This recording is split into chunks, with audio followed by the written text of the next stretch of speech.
Welcome to the Room of Lives. I'm your host, Neil. In this episode, my friend Behnam charts his long trajectory through 5 different systems of education: homeschool, public high school, music conservatory, public university, and a startup university that tours the world. He describes how these systems succeeded or failed to resonate with his learning style and creativity, and his observations on the effectiveness of different formats of education.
I think this brings us to the point of your experience in education so far.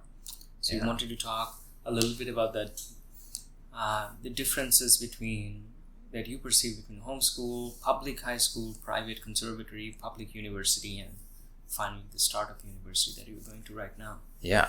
How we doing? Cool. Yeah. I think so in terms of just like time and formation of thought, I think the bulk of that happened as I was being homeschooled, because I didn't go to any school until I was 12. I didn't go to preschool or things like that, and it was just me and my mom and my sister, and then for the last 2 years or 3 years, just me and my mom, and so my primary person of interaction was an adult. For most of my childhood, with the exceptions when I would like go to soccer practice, or I was in like a Lego robotics team, or what else did I do? I went to church twice a week, but other than that. Oh, what did your dad think of that? I think that was just like a compromise that he and my mom figured out. I don't really know how that stuff works. I was like, all right. I have no idea what he thinks about it. So that was a very unique environment, because my mom was an immensely loving and nurturing person, and patient with whatever weird shenanigans I was on, whether that was like, getting super into like dinosaurs and buying all the dinosaur encyclopedias, or needing to consistently about once an hour go outside and just like run around and like pretend to like slay orcs or something. Like that was my go-to thing. I'd grab a stick and just like have imaginary battles with people. Like, do that so much, or play soccer, like things like that. And then I would come back in and like we'd like do the math problem again. But I just like had this like, I think if I'd been in school, I would have without a doubt been diagnosed with ADD. I was a very, very hyperactive child, which I think a lot of kids are. And I grew out of it. But that time in my life there was very low sense of self-consciousness, because I was rarely around peers, and I wasn't really that exposed to the mechanisms of like bullying or social dynamics or hierarchy. And as I understand it, that doesn't really appear until a little bit later anyway. Like elementary school is usually too early for that. But I really enjoyed, and I think I benefited from being around my sister, who was 2 years older than me. So I kind of had like this like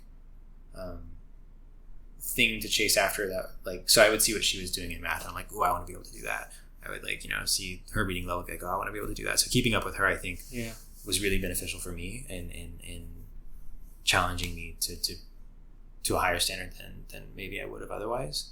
And then my mom was also just really great about engaging with me and my sister as much as possible on a non-patronizing level, whether it was just like letting us formulate thoughts and try and communicate with her, or just entertain the thoughts that we did have that were maybe sometimes ridiculous.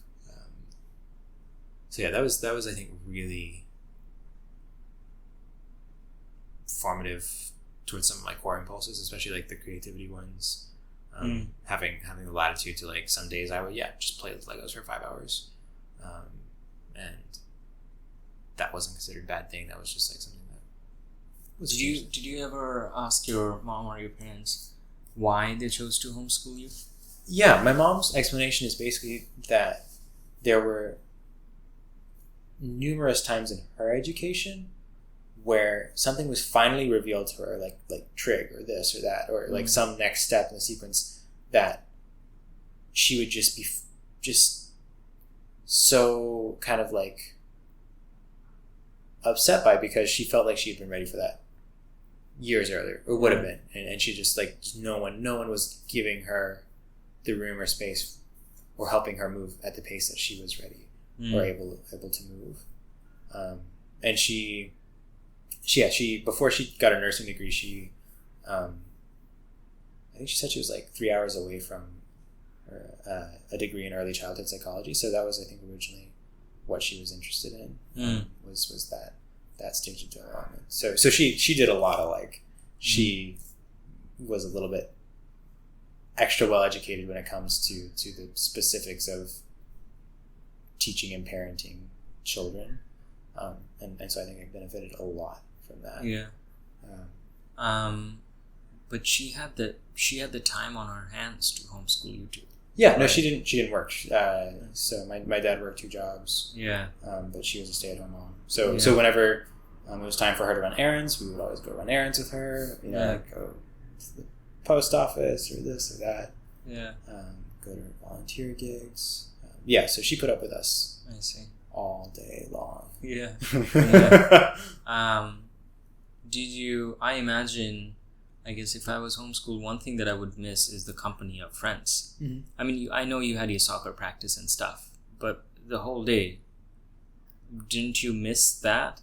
So I had a close set of about 3 or 4 other guys who were also homeschooled, that I met through. Lubbock is the homeschooling capital of the world. Oh yeah. Actually, there's a fair amount of them. I mean, maybe not.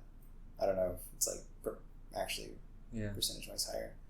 This is not a thing, by the way, in India. It's not a thing. Right. So, and it's not a thing in most of America. Texas has pretty lenient homeschooling laws, and most laws. There are homeschooling laws. Well, I mean, there's laws about whether or not you can go to school, right? Like you're kind of required to attend school, but the laws about homeschooling here aren't as like bureaucratic as some states.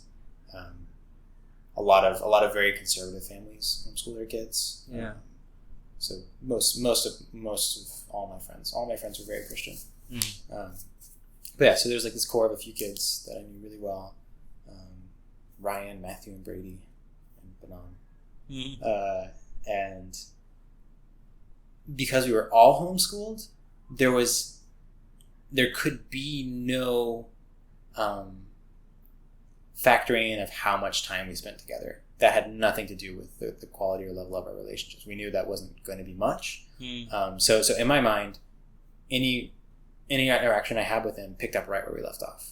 It was always just like you would dive right into things. And as for stimulation of peers, I mean, I spent an awful lot of time with my sister because we were close-ish in age. I think I learned a lot about, or I have maybe just like an experience of like women in a non-sexual way, but just like as like they're just also people sort of way. Because my day up, day down, sun up to sundown, was mostly just me, my mom, and my sister. So to me, like that was as normal as being a dude, if not more normal. Being a dude was like that was extra fun because like I knew we were gonna have a good time and like go like shoot stuff. Yeah. But a lot of my childhood was me learning how to like play with my sister when she wanted to like play Barbies or like this or that. Yeah. And so to me these were they couldn't really have much to do with who I was if I still wanted to be like like a strapping young boy. I was like I had my cowboy stuff, but also like I would go play, dress up with her if she wanted to like put a hair extension on me and like give me a dress or something. Yeah. So that was also I think kind of interesting and informative is that this dichotomy of boy and girl, while I think there's a lot about that is just inherent and clearly manifested in my disposition versus her disposition. I was very like kind of like more physical, rowdy and just boyish. But I think I was at least exposed and forced to navigate being around different dispositions. So that was homeschool. Homeschool was great. Yeah. I read a lot when I was homeschooled. Before I stopped going to before I started going to middle school, I read like Watership Down, 1984, Brave New World. I got really like on a big dystopian kick for a little while, which is probably not good for my psyche that young. But that was like a very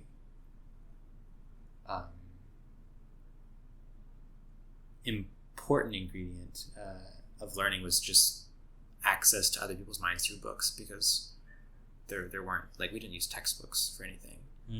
So learning that way was really primary, and it was kind of cool because I think it as soon as she could, my mom was having us read things by like real authors, not by books that are designed to teach children. Yeah. And so that was really helpful, and just kind of like being a part of and entering a dialogue with like the world at large as adults experience it. And then I go to middle school, and it's like I'm being treated like a child in a way that I've never experienced before, by adults, and then by my peers. Everyone's just like, it was mostly okay. I was in the 7th grade for 6 weeks. Was really unhappy with it. I was like, Mom, this is not fun. So I asked her if I could get moved up to the 8th grade. So they did. So then I was in the 8th grade for the rest of the time. That's how I could take 5 years in high school and still be on track. But that meant that I was quite a bit smaller than most of the other guys in my classes. I almost got like thrown into a trophy case one time. Like there was like, and there was a whole host of like,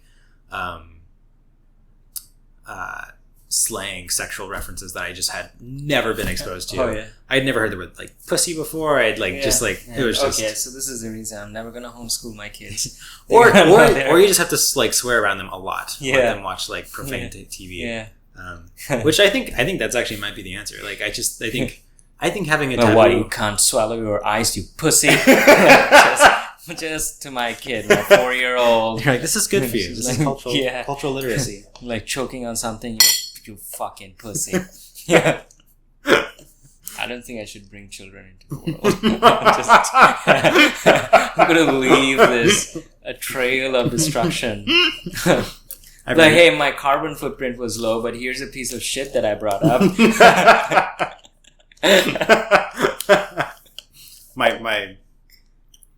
My thoughts on child rearing are, I don't think I want to have children. I'm like pretty sure that's not, I can't ethically condone that. Yeah. Anyway, middle school, you didn't know what pussy. Yeah, didn't know what pussy was. Like I was just so sheltered. It was shocking. And just got made fun of all the time for just about everything. It took some navigating. It was pretty touch and go for a while. But I was only there half of the day. I was part-time, so I would leave at around 11:30 in the morning every day, and then go home and read stuff with my mom. And so I survived. It was fine. It was like a nice, slow introduction into like the crazy, crazy like pseudo not world that is education or high school.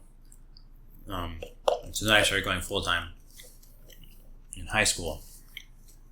So I'm a 13-year-old in high school, short kid, nerdy kid, just like pimply to all hell, and just like, yeah. The only thing I have going for me is I'm like the music kid, because at that point I had in middle school is when I had the Lubbock Youth Symphony Orchestra, which is for 18 and unders. Is when I've been concertmaster of that, so people in high school knew who I was. Like I had a reputation, and so that kind of shielded me from some ridicule. Yeah.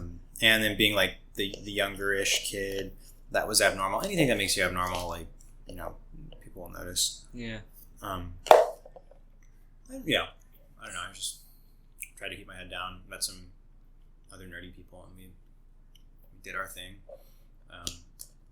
At this point in my life, I was still like pretty into video games, so we bonded over that. I went to some really great Halo LAN parties. But the thing that I was astounded by when I got there is just the sheer amount of just like garbage, drudge work that seemed to like have nothing to do with what I was supposed to be learning. 'Cause I would get home every day. Classes ended at 4:35. First year, I had my watch time down to the second. I was like, I knew when I was getting out of that prison. But I would come over every day and just take a nap. I was so exhausted. I would sleep for like 45 minutes. I would get up and I'd do my homework and I'd go back to bed at 9:30. Like I was just so tired from sitting around and doing nothing all day. It was exhausting to me because I'm like, we would either it would be something like geometry where we would spend 45 minutes, talking about one, what are those? Theorems? Postulates. Yeah. Postulates. Like one postulate that's like, it's like the transitive property of congruence. I'm like, I got it. We're good. Yeah. like, and if I'd been homeschooled, we would have just moved on to the next thing, right? I had never experienced a systematized pace of learning before. Yeah, but I mean, you probably understand that's because there are so many kids in the room that the slowest pace is the safest pace. Right, yeah, there's like 3 kids in the room that are like that, right? And there are like 30 kids in the room who can keep up with the pace or are okay with the pace that slow because they're used to being half asleep. And then there are like the few kids in the room who like haven't figured that out yet, and so they're just like, oh my god, I can't stand this. I was one of the few kids who hadn't figured out that you're not supposed to be like on. Yeah, all the time. like you have to have your daydreaming going on. Yeah, no, you just gotta kick you're back. Humming a new tune in your head. Yeah, you're like 30%, right? It's like maybe max. Yeah. And to me, growing up my whole life, I'd never had to learn how to dial it down. It was on or off. That's like that's why I like the creative process, because it's like I just turn it on, and it just keeps going until it burns out. And that to me is like, I've practiced that a lot growing up, so it feels comfortable. And so high school, just totally different. Eventually I start to catch on, but it feels horrible. It feels like I'm like, it's like falling out of love with someone. It's like all of a sudden you stop noticing them and you stop feeling something when they're around you, and you stop wanting to be around them, and you're like, this is so crazy because it's a numbing of. It's a numbing, exactly. Yeah. It's a numbing of something that was once really potent and personal and powerful. And so I did not like public education for that reason. There were so many things about it that I did not appreciate. Part of it was as they pertain to me. Part of it was because I was getting to know my peers, and a lot of them were brilliant. A lot of them, it seemed clear to me, had gifted minds and curiosity that was being stymied and obstructed at every turn. Like a lot of these kids were C students, and generally just kind of like not conventionally successful in school, because the metrics for being successful in school just were outlandishly heavy on organization, pretty binders, or this or that, or just like being somewhere on time, or going to office hours, or doing the extra credit, like all these things that like make it easier for people whose only card to play is putting in more effort, which now in adulthood I really understand and appreciate the importance and value of that, that I did not at the time. And I was angry for the kids that I was getting to know, that they were being overlooked because they weren't able to do it the one way that seemed to be easy to grade.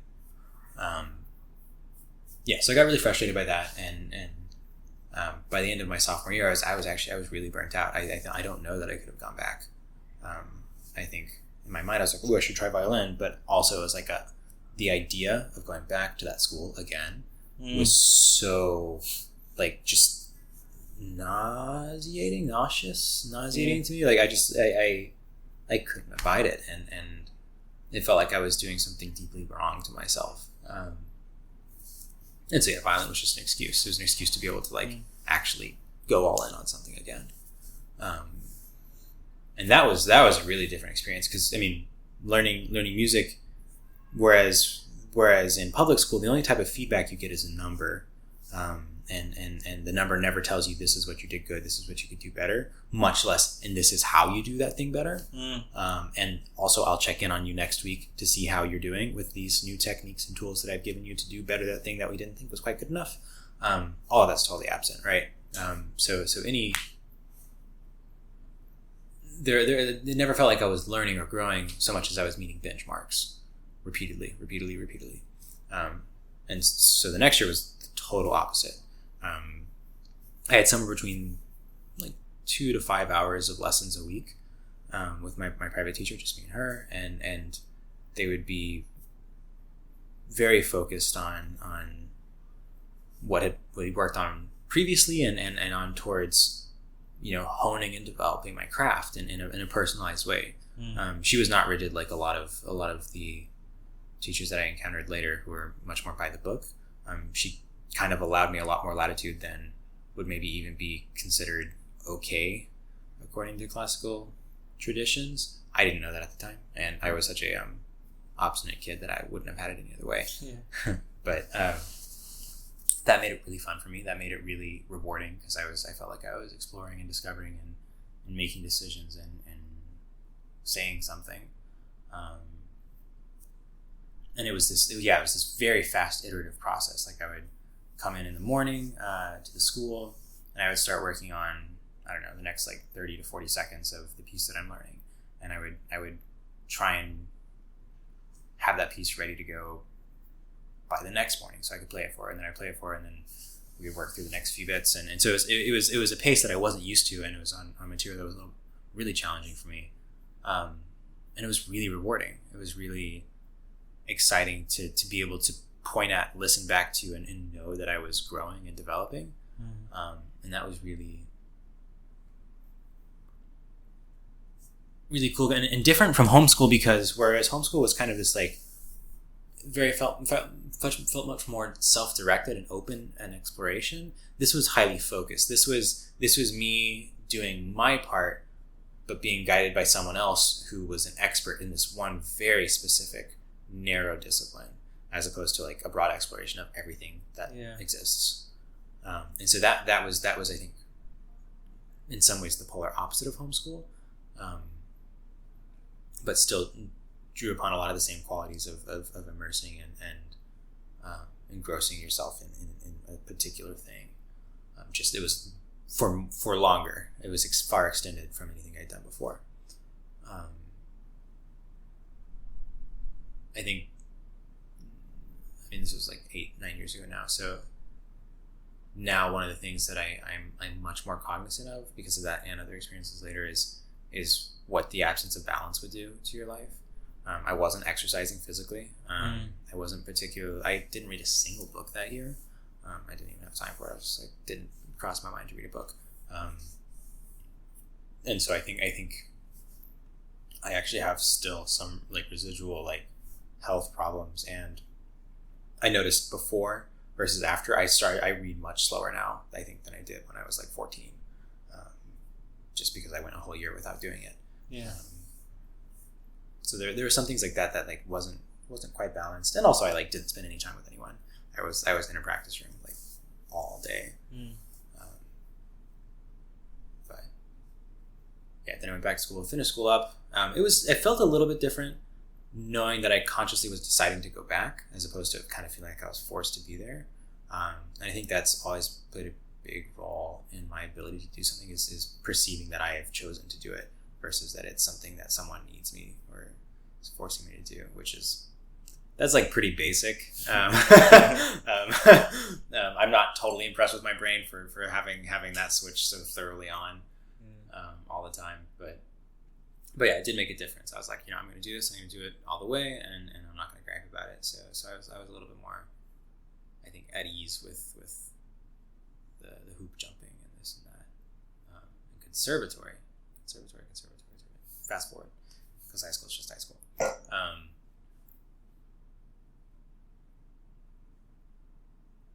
Conservatory is so weird. I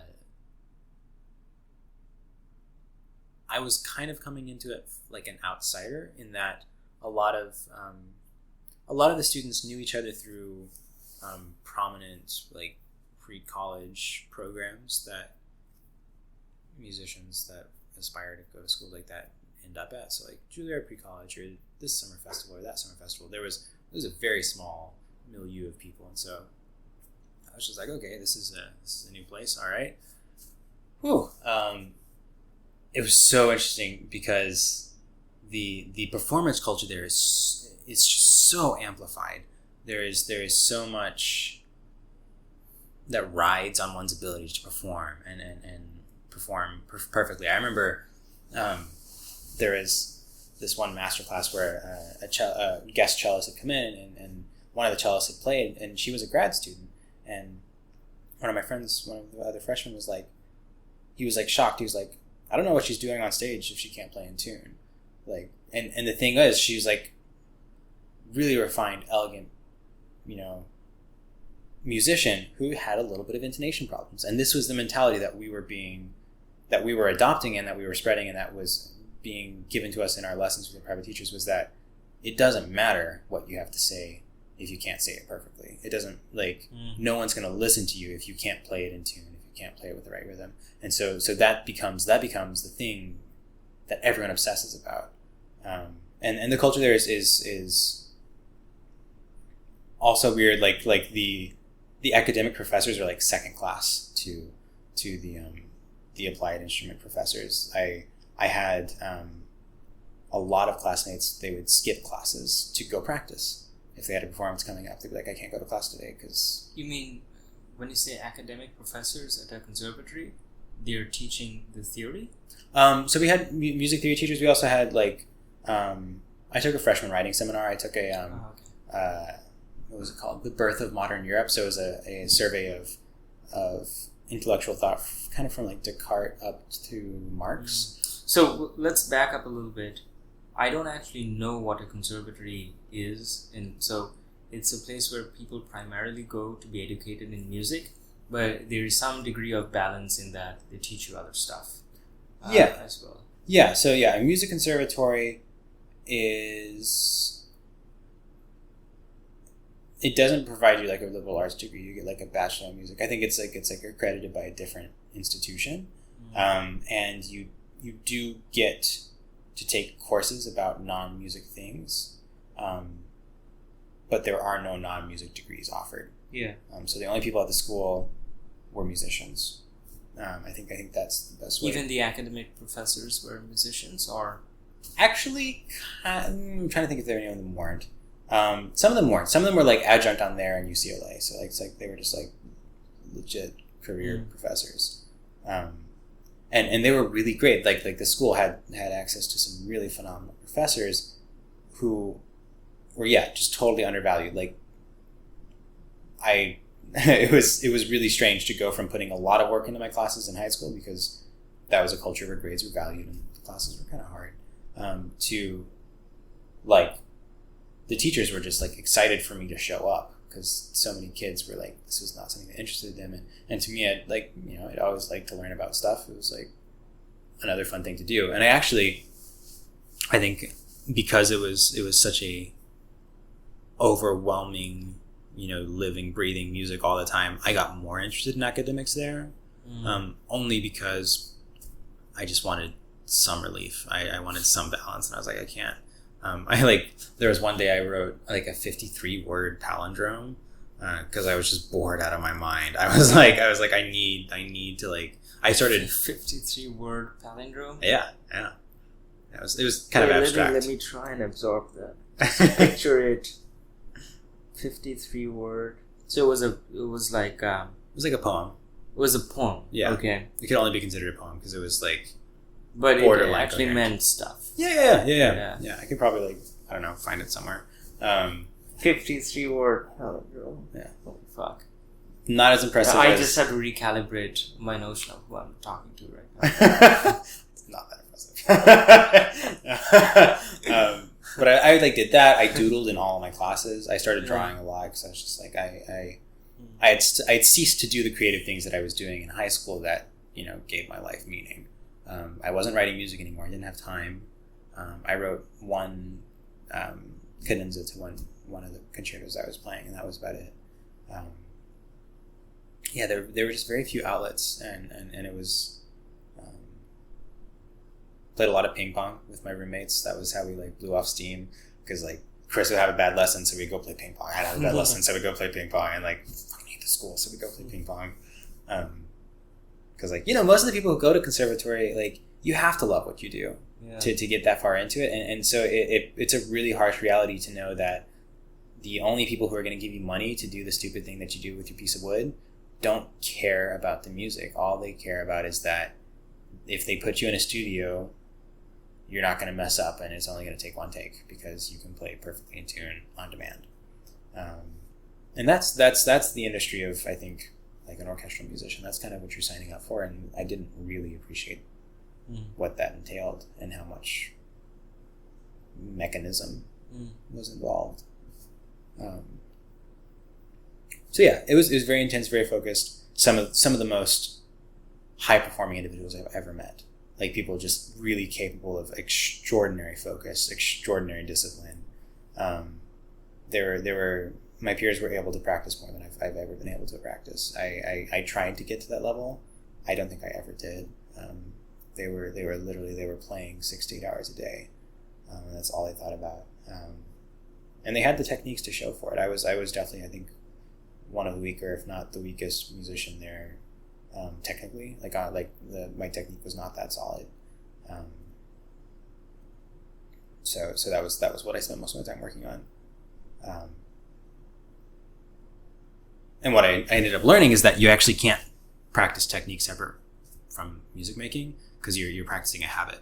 And if you spend a year with one habit and you want to make that habit change all of a sudden, you have to undo it. You have to start all over, basically. So I found I'd kind of like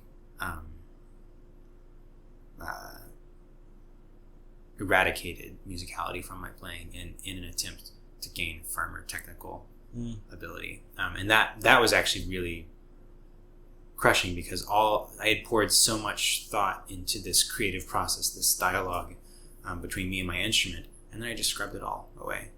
And it was also now the only thing that I did with my life, and it felt like nothing like me. Like when I would play, I'm like, this isn't actually how I would do this. This isn't what I would want to do or show to anyone. But it was what was being demanded of me by my teacher and by that culture. So I transferred, and I go to University of Houston. Very different level, very, very different caliber of player. Also, University of Houston's like 34,000 people, has one of the most ethnically diverse student population, or the most ethnically diverse student population in the U.S. Very I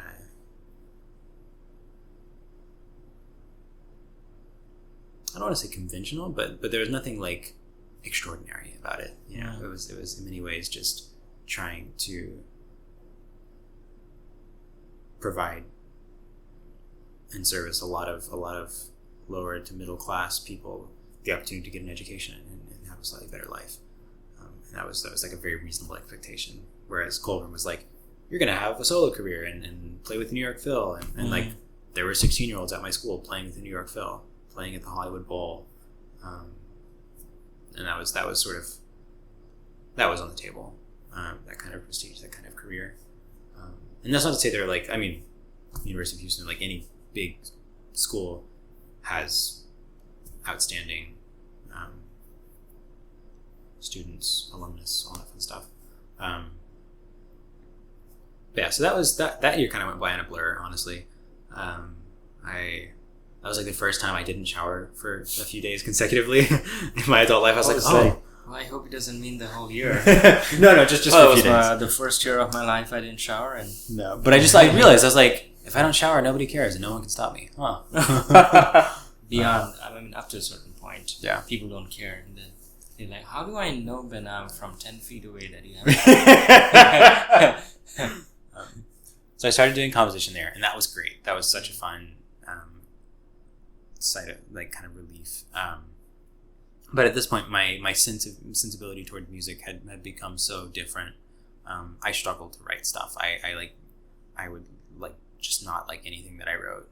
It wasn't like I was being drawn towards sound so much as just every sound was repulsive to me, and everything felt like wrong. And I was like, I was very obsessed with making bad music. I was like, I would be paralyzed before I would like write something.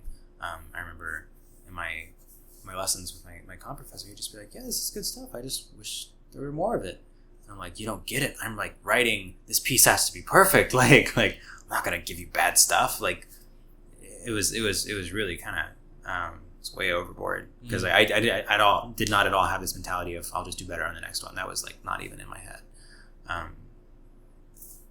So that was difficult, but also really revealing, just to see sort of how that had just kind of permeated my life. Had to go through some like BS classes of, there was like the ethnomusicology course required for all music majors, and I did not enjoy it. It was like, lecture style. You just sit there, you take some notes, and then 3 times a year they like ask you a bunch of questions. Yeah, that's the kind of education that I've been getting most of. Yep. Yeah. Oh, just wait till I start talking about Minerva, because Minerva is nothing like that. Yeah. So did that for 1 year, dropped out, went to Austin, lived for a year. I actually started reading again for the first time since I was homeschooled. And with actually good retention, because I would read really slowly. Because I was like, there was no deadline. And I think at that point in my life, I had kind of come to the conclusion that it just did not make sense to hold any other party responsible for my learning. Because as of yet, no one had seemed to be able to do a better job than me.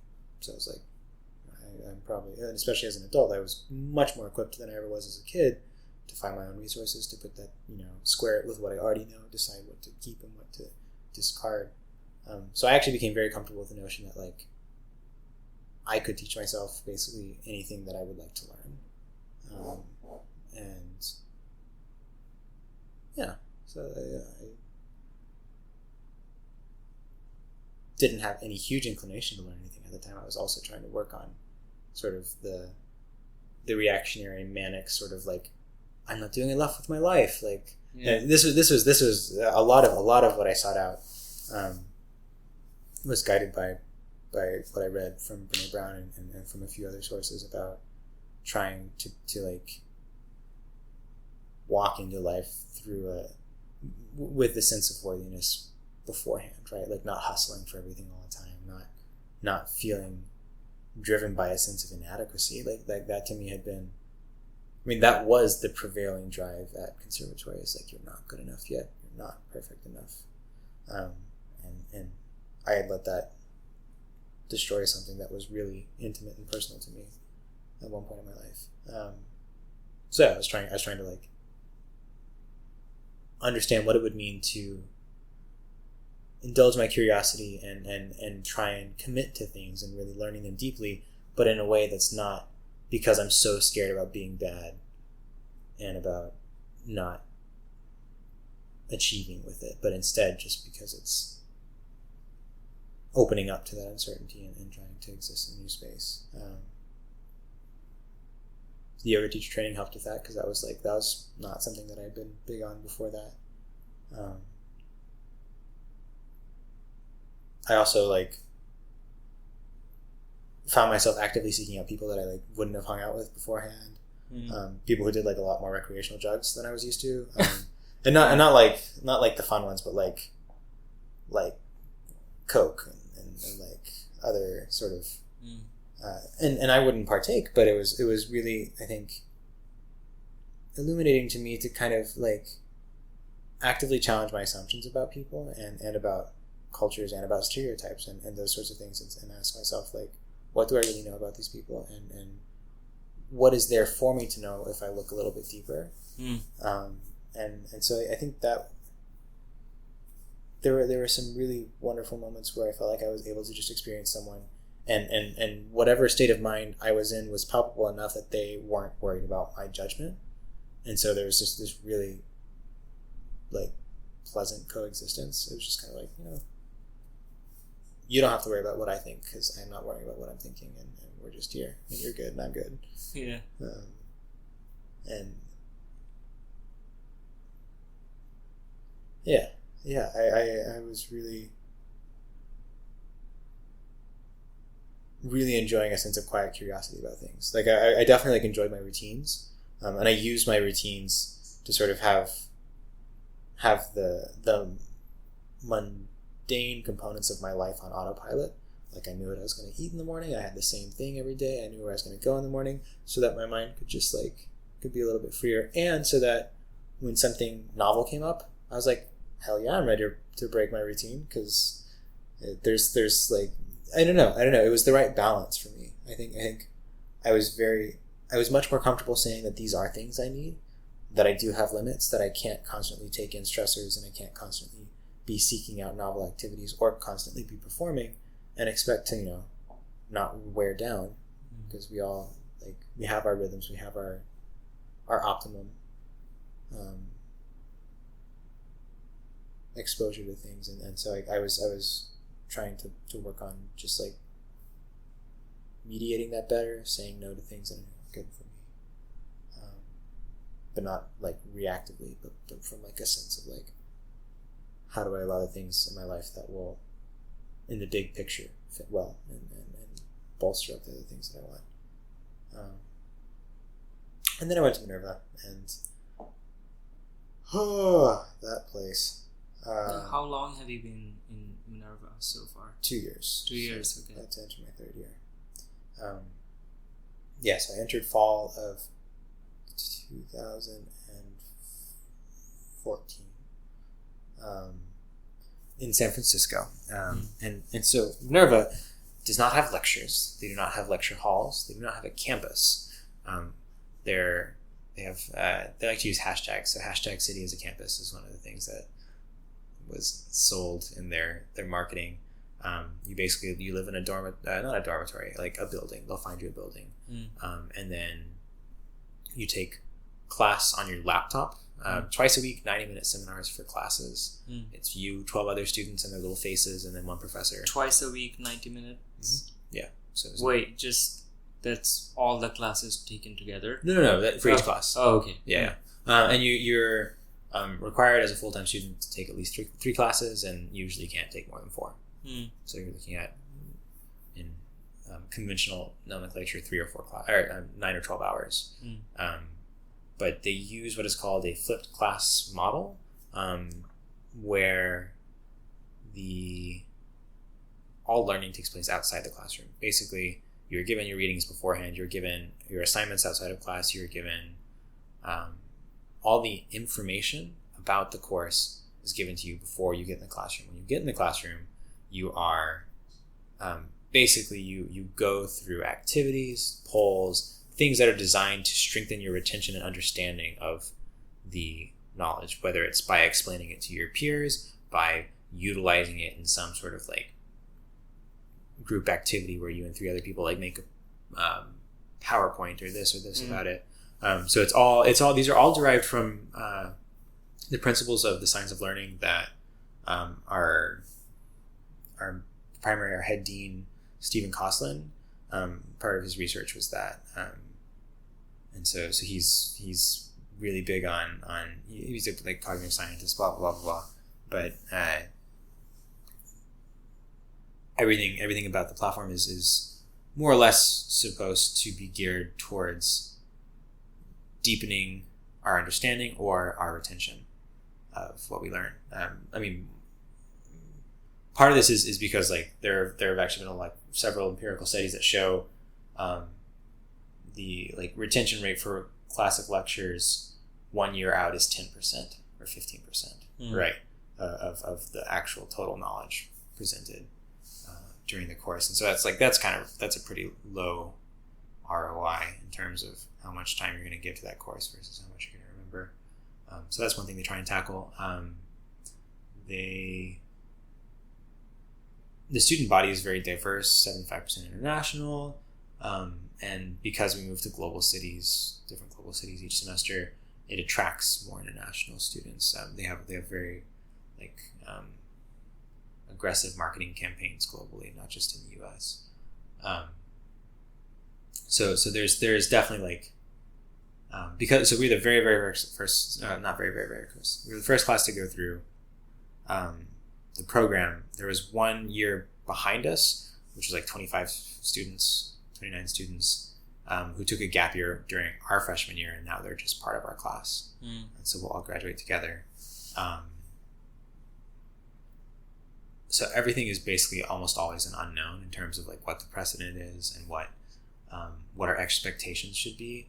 They build themselves as the next Ivy League school. That's in their minds what they're competing against and what they're measuring themselves against.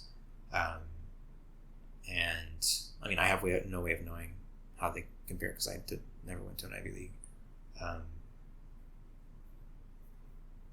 But that's something that a lot of students stress out about because that's what this is supposed to be, is a new Ivy League. But for me, going into it, I'd reached this point where I was I am responsible for my learning. I am responsible for my knowledge. I'm responsible for how I comport myself when I'm engaging in discussion on the things that I think I know. A piece of paper tells nothing. I was just there because it seemed like a unique experience, a great way to meet people who are more curious than risk averse. And by God, were they? These are some of the most outgoing people I've ever met. In different ways, but very, very a lot of fortitude when it comes to dealing with foreignness in situations.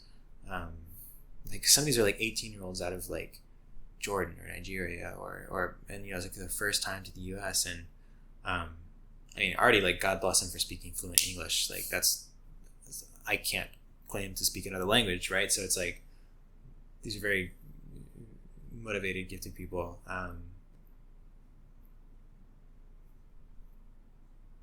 But also very young. I mean, most of them, true freshmen. And I think with the total absence of any upperclassmen, of any adult figure present in any way, you're never walking down campus and you don't see a grad student. That's not something that happens. Mm-hmm. You just see the people in the real world. Mm-hmm.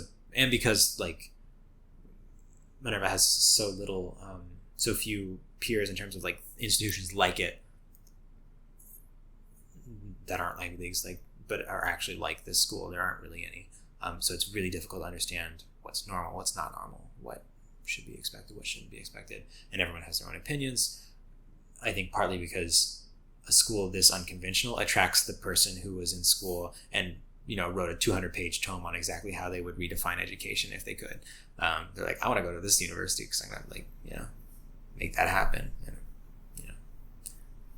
the arguments become intense and very heated. So the seminar styles are really kind of cool. The autonomy allowed in terms of being able to take class anywhere where there's a good Wi-Fi connection is pretty awesome. In many ways, there's clearly I'm in a different city right now. There's so much latitude that's allowed that most other places don't offer, and they've also done a great job. So you were supposed to be in Seoul, South Korea, this semester. Yep. And then Hyderabad next, mm-hmm. or okay, and you're skipping that as well. Mm-hmm. Yeah. Okay. We'll see what the last year I decide to do, but I think